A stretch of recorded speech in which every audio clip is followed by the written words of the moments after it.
Sir Bengaluru highway హైదరాబాద్లో చాలా వరకు లగ్జరీ అపార్ట్మెంట్లు అండ్ గేటెడ్ కమ్యూనిటీలకి ఎక్కువ మంది మొగ్గు చూపుతున్నారు. ఎందుకంటారు? ఇది చాలా టఫ్ క్వశ్చన్, పెద్ద క్వశ్చన్. నువ్వు ఇచ్చిన 5 నిమిషాల్లో చెప్పుకుంటే చాలా కష్టం. మీరు చూసుకుంటే గత 10 సంవత్సరాల్లో డెవలప్మెంట్ అంతా కూడా వెస్ట్ జోన్లో అయింది హైదరాబాద్కి. వెస్ట్ జోన్ అంటే Bengaluru highway, Mumbai highway, Gachibowli, financial district, Kokapet ఇవన్నీ కూడా బాగా అభివృద్ధి చెందాయి. ఎందుకంటే ఇన్ఫ్రాస్ట్రక్చర్, రియల్ ఎస్టేట్ పెరగాలి అంటే ఇన్ఫ్రాస్ట్రక్చర్ బాగుండాలి. ఇన్ఫ్రాస్ట్రక్చర్ బాగుండాలంటే రోడ్స్ ఉండాలి, connectivity, air connectivity, metro connectivity, rail connectivity, bus connectivity, auto connectivity, తర్వాత మిగతా డెవలప్మెంట్. ఒకసారి కనెక్టివిటీ స్టార్ట్ అయింది అనుకోండి, మిగతా డెవలప్మెంట్ ఆటోమేటిక్ స్టార్ట్ అవుతుంది. రోడ్లు పడి ట్రైన్లు నడుస్తున్నాయి, బస్సులు నడుస్తుంటే మిగతా అన్ని hospitals, schools, colleges, residential flats, villas. అయితే మీరు అడిగిన క్వశ్చన్ సమాధానం ఏంటంటే ప్రజల తాలూకా మైండ్ సెట్ మారుతుంది. Slowly we're moving towards the western culture. ఒకప్పుడు మీరు చూసుకుంటే సింగిల్ గ్రౌండ్ ఫ్లోర్ ఉండేది. మన తాతలు ముత్తాతల దగ్గర చూసుకుంటే వాళ్ళు ఎప్పుడు మల్టీ స్టోర్ బిల్డింగ్ ఉండేది కాదు. గ్రౌండ్ ఫ్లోర్ ఒకటి ఉంటుంది. తర్వాత స్లోగా డూప్లెక్స్, డబుల్ ఫ్లోర్ వచ్చింది. తర్వాత ట్రిప్లెక్స్ వచ్చింది. తర్వాత ఏమైంది, స్టాండ్ అలోన్ బిల్డింగ్స్ 5 floors, దాని తర్వాత 30 floors, ఇప్పుడు 60, 70, 80 floors వస్తుంది. సో వస్తుందంటే మైండ్ సెట్, బయింగ్ కెపాసిటీ పెరుగుతుంది జనాలకి, శాలరీస్ పెరుగుతున్నాయి, కొత్త కొత్త ఇండస్ట్రీస్ వస్తున్నాయి, కొత్త కొత్త ఉద్యోగాలు వస్తున్నాయి, పెద్ద ఉద్యోగాలు వస్తున్నాయి, చిన్న ఉద్యోగాలు వస్తున్నాయి. కాస్ట్ ఆఫ్ లివింగ్ కూడా పెరిగింది, ట్యాక్సేషన్ పెరిగింది. సో ఎప్పుడైతే సంపాదన 3-4 లక్షలు వస్తున్నాయి మనిషికి, ఆ లైఫ్, ఆ వచ్చిన డబ్బులు ఏం చేయాలో తెలియదు కాబట్టి లైఫ్ లగ్జరీగా స్పెండ్ చేస్తారు. ఇప్పుడు ఒకప్పుడు చిన్న చిన్న హోటల్స్కి వెళ్ళాం, ఇప్పుడు అలా లేవు కదా. పెద్ద పెద్ద హోటల్స్ ఎక్కువనే, చిన్న హోటల్స్ తక్కువైపోయాయి. మీరు చూసుకుంటే అంతకుముందు రోడ్ సైడ్ బాగుంది. రోడ్ సైడ్ కనుక star hotels, 3 star, 4 star, 5 star, park అయితే కానీ, కృష్ణాపురే కానీ, కాకతీయ కానీ, బ్రెయిన్ పార్క్ కానీ, పెద్ద పెద్ద హోటల్ వెళ్ళామంటే బిల్లు 2,000-3,000 మినిమం అవుతుంది టిఫిన్ చేస్తే, హోటల్ కానీ. ఎందుకంటే మైండ్, పీపుల్కి బయింగ్ ఎఫర్ట్ పెరిగిన, బయింగ్ కెపాసిటీ పెరిగినప్పుడు టేస్ట్లు కూడా మారుతాయి, రుచులు మారుతాయి. ఇప్పుడు ఏమైందంటే లాస్ట్ ఇయర్కి 1-2 years చూసుకొని ఇప్పుడు చూసుకుంటే కంపారిజన్, 23-24 yearలో ఎల్ఐజీ సెగ్మెంట్, లో ఇన్కమ్ అంటే 50 లక్షల కంటే తక్కువ ఉన్న ట్రాన్సాక్షన్ ఎక్కువ జరిగాయి. 25లో చూసుకుంటే ₹1,00,00,000 నుండి ₹1,50,00,000 సెగ్మెంట్ బాగా ఇంప్రూవ్ అయింది.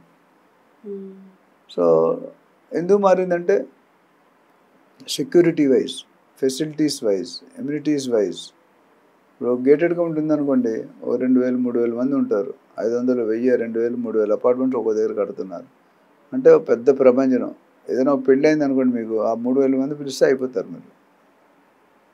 కానీ మనకు ఉన్న దౌర్భాగ్య స్థితి అంటే మన పక్క ఫ్లాట్ వాడు మనం పలకరించాడు, వాడి పని వాడు చూసుకుంటాం, మన పని మనం చూసుకుంటాం. సో అది ఇండివిజువల్. ఆ ఊరు ఉన్నాడు, ఊరు వచ్చేది, ఎవరైనా చనిపోయినా ఏదైనా ఫంక్షన్ ఊరు వచ్చేది.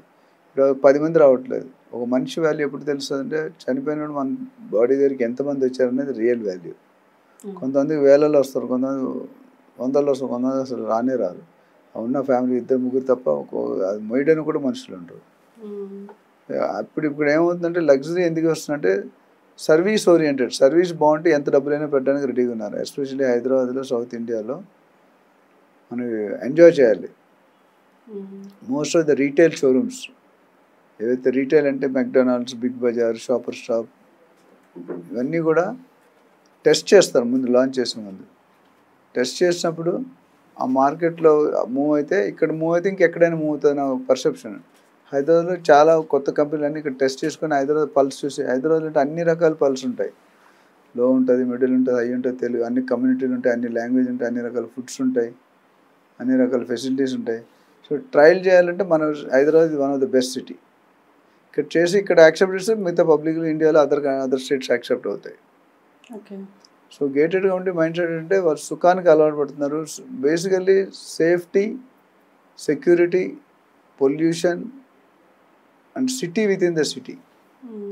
2,000 ఎక్కువైనా పర్లేదు, మనము we will try to go for a bigger class. అంటే ఒకప్పుడు 20-30 years బ్యాక్ చూసుకుంటే ఫస్ట్ ట్రైన్లో జనరల్ ఫుల్ అయ్యేది, తర్వాత సెకండ్ క్లాస్ స్లీపర్ ఫుల్ అయ్యేది, దాని తర్వాత థర్డ్ ఏసీ, దాని తర్వాత సెకండ్ ఏసీ, దాని తర్వాత ఫస్ట్ ఏసీ, దాని తర్వాత కూపే. ఇప్పుడు ఫస్ట్ రివర్స్ అయింది. ఫస్ట్ కూపే ఫీల్ అయిపోతుంది, ఫస్ట్ ఏసీ ఫీల్ అవుతుంది, సెకండ్ ఏసీ, థర్డ్ లాస్ట్కి మిగులుతున్నాయి. అంటే 180 degrees షిఫ్ట్ అయింది మైండ్ సెట్. ఇక్కడ నుండి అప్పుడు సేవింగ్ కల్చర్ ఉండేది, ఇప్పుడు సేవింగ్ కల్చర్ పోయింది. అప్పుడు మన మామలు, నాన్నమ్మలు, అమ్మమ్మలు చూసుకుంటే మనవరాలకి ఇవ్వాలి ఇంత పేరు అని, నా కొడుక్కి కూతురు కంటే మనవరాలకి ఇచ్చేవారు. తర్వాత మధ్యలో వీళ్ళ అమ్మ నాన్న ఉంటారా ఖర్చు పెట్టేస్తారో తెలియక మనవడికి మనవరాలు. ఇప్పుడు అలా ఇవ్వట్లేదు. ఇప్పుడు ఏమంటారు, మంచి చదివిస్తున్నారు. మీరు చూసుకుంటే మీ ముత్తాత కంటే మీ తాత బాగా బతికారు. మీరు అనాలిసిస్ చేసుకోండి. మీ తాత కంటే మీ నాన్నగారు బాగా బతికారు, మీ నాన్నగారు కంటే మీరు బాగా బతుకుతారు, మీకంటే మీ పిల్లలు బాగా బతుకుతారు. అది ట్రెండ్. సో ఇప్పుడు సేవింగ్ లేదు. సరిగ్గా మనకి క్వాలిఫికేషన్ ఇచ్చామా, చదివించామా, మంచి ప్రయోజనం చేసామా, తర్వాత అన్ని వాళ్ళు మనకంటే వాళ్ళే మనకు చెప్తారు. So that is the trend set. Trend ఇప్పుడు ఫాలో అవ్వట్లేదు, సెట్ చేస్తున్నారు అందరూ. పవన్ కళ్యాణ్ గారి డైలాగ్ ఉంది, ట్రెండ్ సెట్ చేస్తాం కానీ ఫాలో కాని అంటాడు. I'm trend setter. సో అట్లా ఏంటంటే ఈ gated community culture high and luxury. Affordability పెరిగినప్పుడు మంచి స్విమ్మింగ్ పూల్ కావాలి, జాగింగ్ ట్రాక్ కావాలి, షటిల్ కోర్ట్ కావాలి, క్లబ్ హౌస్ కావాలి, పార్కులు కావాలి, మిగతా రెస్టారెంట్స్ కావాలి, బ్యాంకెట్ హాల్స్ కావాలి, మల్టీప్లెక్సెస్ కావాలి. Most of the gated community అన్నీ వస్తున్నాయి. సో దానివల్ల మారుతుంది. రానున్న కల్చర్లో స్లోగా ఈ మిగతా ఇండిపెండెంట్ తగ్గిపోయి, కానీ దానివల్ల అడ్వాంటేజ్ ఏంటంటే ఒకే దగ్గర గ్రూప్ ఉంటే అన్ని ఫెసిలిటీలు. డిసడ్వాంటేజ్ అంటే నీళ్ళు ప్రాబ్లమ్స్. ఒక ఎకరంలో 2 ఎకరాలు 50 ఫ్లోర్లు 100 ఫ్లోర్లు కట్టేస్తున్నారు. అది కట్టినందువల్ల నీళ్ళు ఎక్కడి నుండి వస్తాయి మీకు? గ్రీనరీ తెగిపోతుంది. గ్రీన్ జంగల్ నుండి కాంక్రీట్ జంగల్ అవుతుంది. సో దానికి ఉన్న అడ్వాంటేజెస్ ఉన్నాయి, డిసడ్వాంటేజ్ ఉన్నాయి. ప్లస్ అమ్యూనిటీస్ కాస్ట్ కట్టాలి. మీరు కార్ పార్కింగ్ 5 నుండి 10 లక్షలు, క్లబ్ హౌస్ ఉంటే ఎంత, అమ్యూనిటీస్ ఉంటే ఎంత, పార్కులు ఉంటే ఎంత, ఇవన్నిటి కూడా చార్జ్ మనం వాడం. మ్యాక్సిమం గేటెడ్ ఉంటే మనం వాడం, కానీ డబ్బులు కడతాం. ఇప్పుడు స్విమ్మింగ్ పూల్ ఉందా లేదా అని అడుగుతారు చాలామంది బయర్స్. ఎంతమంది మన సౌత్ ఇండియాలో ఎంతమంది లేడీస్ కానీ జెంట్స్ కానీ స్విమ్మింగ్ పూల్ వెళ్ళి స్విమ్ చేస్తారు? పిల్లలు ఉంటే 5-10 సంవత్సరాలు వాళ్ళు చేస్తారు, కానీ పెద్దవాళ్ళు ఎవరు బయట. But you to pay weather మనకి అవసరం లేదా. నాకు ఒక ఫ్రెండ్ వైజాగ్ నుండి వచ్చారు. ఆయన క్లియర్గా ఉన్నాడు, నాకు ఎమ్యూనిటీస్ ఏం కాదు, ఉండడానికి మంచి 3 bedroom ఫ్లాట్ కావాలి, నా బడ్జెట్ ₹1,00,00,000 అన్నాడు. అదే ఫ్లాట్ గేటెడ్ ఉంటే 1,50,00,000 1,30,00,000 అవుతుంది, సేమ్ సైజ్.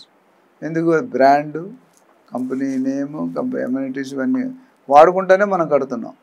అవి లేకుండా కూడా మనం బతకవచ్చు. సోలార్ ఫెన్స్ అని, సీసీ కెమెరాస్ అంటే ఉంటే మంచిదే. అఫోర్డబిలిటీ లేనప్పుడు ఉన్నదాంతో మనం సంతోషపడాలి. అప్పులు చేసి కొనుక్కోవడం కరెక్ట్ కాదు. Okay okay sir, thank you.